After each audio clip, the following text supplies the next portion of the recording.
Hello students, हम continue कर रहे हैं concise mathematics class 8 chapter 2 exponents exercise 2B। Question number 7 is simplify and express as positive indices. Part 1 is a raised to the power minus 2, b whole raised to the power minus 2, ab whole raised to the power minus 3। यहाँ हम देख रहे हैं bracket के ऊपर एक power लगी है, तो हम पावर लॉ यूज करेंगे। अगर किसी बेस पे दो पावर्स वर्क कर रही होती हैं तो वो आपस में मल्टीप्लाई हो जाती हैं। So -2 a raise to the power -2 से मल्टीप्लाई होके +4 बनाएगा and b raise to the power 1 से मल्टीप्लाई होके -2 बनाएगा। नेक्स्ट ab पे -3 है पावर, वो भी हम डिस्ट्रीब्यूट कर लेते हैं। a raise to the power -3 and b raise to the power -3। अब दो a है हमारे पास, a raise to the power 4 and a raise to the power -3, तो हम प्रोडक्ट लॉ यूज कर रहे हैं। तो ये हो जाएगा a raise to the power 4 -3। Similarly b के लिए भी यूज करते हैं, b raise to the power -2 and b raise to the power -3। Base b है तो पावर्स दोनों आपस में ऐड हो जाएंगी, -2 plus -3। So our answer is a b raise to the power -5। Negative power है तो रेसिप्रोकल कर सकते हैं, a upon b to the power 5। Second part is x raise to the power n y raise to the power -m whole raise to the power 4 multiply x raise to the power 3 y raise to the power -2 whole raise to the power -n। Again power law use कर रहे हैं, x raise to the power n multiply by 4 हो जाएगा 4n, y raise to the power -m multiply by 4 -4m हो जाएगा। Next bracket में भी similarly solve करते हैं, x raise to the power -3n and y raise to the power -2 into -n will be +2n। अब हम देख रहे हैं इसमें दो बेसिस है हमारे पास, एक है x एक है y, तो हम प्रोडक्ट लॉ यूज कर रहे हैं। x raise to the power 4n x raise to the power -3n multiply में अगर होते हैं दो सेम बेस तो पावर्स ऐड होती हैं, तो 4n -3n। Similarly y raise to the power -4m plus 2n। So x raise to the power n and y raise to the power positive कर रहे हैं इसलिए 2n पहले लिख रहे हैं, so 2n -4m is our answer. Question number 3 is 125 upon y raised to the power 6 a raised to the power -3 whole raised to the power -1/3। मैंने पहले भी बताया है, जब भी पावर फ्रैक्शन में होती है तो हमें गिवन नंबर को एक्सपोनेंट में कन्वर्ट करना पड़ता है जिसकी पावर गिवन फ्रैक्शन के डिनोमिनेटर के इक्वल हो, जो कि यहाँ 3 है। तो हम 125 को लिख रहे हैं 5 raise to the power 3। a raise to the power -3 already है, y raise to the power 6 को ब्रेक कर रहे हैं 2 into 3।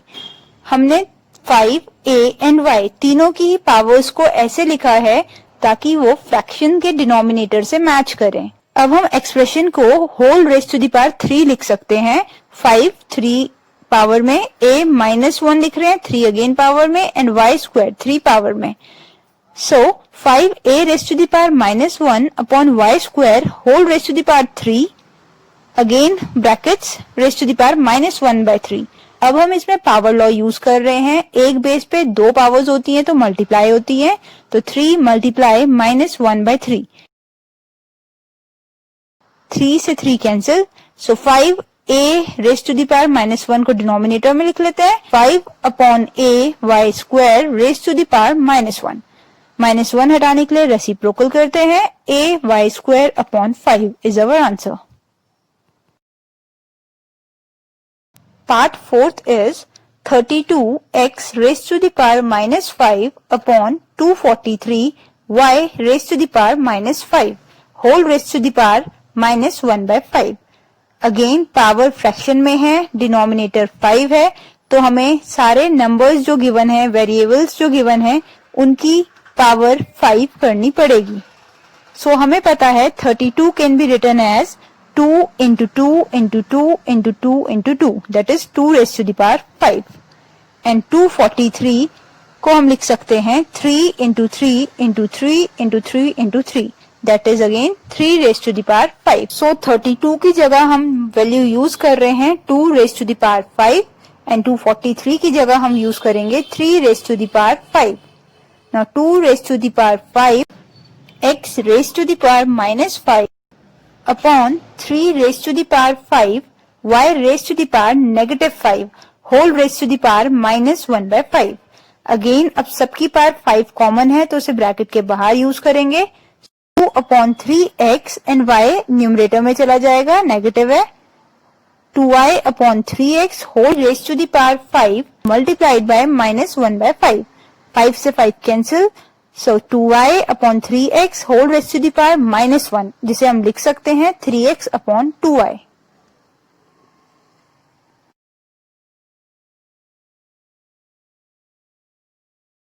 Part 5 is a raised to the power minus 2b whole raised to the power 1 by 2 multiplied by a b raised to the power minus 3 whole raised to the power 1 by 3. Again power law use कर रहे हैं. पहले 1 by 2 distribute करते हैं. a raised to the power minus 2 multiplied by 1 by 2. b raised to the power 1 है तो multiply by 1 by 2 as it is रहेगा. Next, a raised to the power 1 by 3 and b raised to the power minus 3 multiplied by 1 by 3. Now 2 and 2 cancel. So a raised to the power minus 1, b raised to the power 1 by 2. Multiply a raised to the power 1 by 3 and b में 3 and 3 cancel, b raised to the power minus 1. Now a and a same base है, product law use कर रहे हैं. Base same होते हैं तो powers add होती हैं. That is a raised to the power minus 1 plus 1 by 3. Same b पे यूज कर रहे हैं. b raised to the power 1 by 2 plus minus minus 1. So a raised to the power LCM लेकर solve करेंगे. minus 2 by 3 आ रहा है and b raised to the power half minus 1 is half, negative half. Further इसे easy करके लिख सकते हैं. Negative powers हैं तो रेसिप्रोकल कर रहे हैं. 1 upon a raised to the power 2 by 3, b 1 by 2 answer. Part 6 is x y raised to the power m minus n, y z raised to the power n minus l, z x raised to the power l minus m. अब हमें इसे solve करना है. सबसे पहले हम powers distribute करते हैं. x एंड y दोनों पे m माइनस n अलग अलग पावर आ जाएगी. So x raise to the power m minus n, y raise to the power m minus n. Again power distribute कर रहे हैं. y raise to the power n minus l and z raise to the power n minus l. Third में भी power distribute करते हैं. z raise to the power l minus m, x raise to the power l minus m. अब हम देख रहे हैं यहाँ दो base x and x same है. अगर बेस सेम हो तो पावर्स ऐड होती हैं मल्टीप्लिकेशन में. So x raise to the power m minus n plus l minus m. y भी हैं दो, so y raise to the power m minus n plus n minus l. Next कर रहे हैं z के लिए. z raise to the power n minus l plus l minus m. अब further solve कर रहे हैं. x raise to the power m minus n plus l minus m. इसमें m रिपीट हो रहा है, एक पॉजिटिव है एक नेगेटिव है तो कैंसिल हो जाएगा. So x raise to the power l minus n. Again y में दो n हैं, कैंसिल हो जाएंगे. y raise to the power m minus l. Similarly z में l कैंसिल हो रहे हैं, so z raise to the power n minus m. इसे हम क्वेश्चन लॉ यूज करके लिख सकते हैं. x raise to the power l upon x raise to the power n, y raise to the power m upon y raise to the power l and z raise to the power n upon z raise to the power m.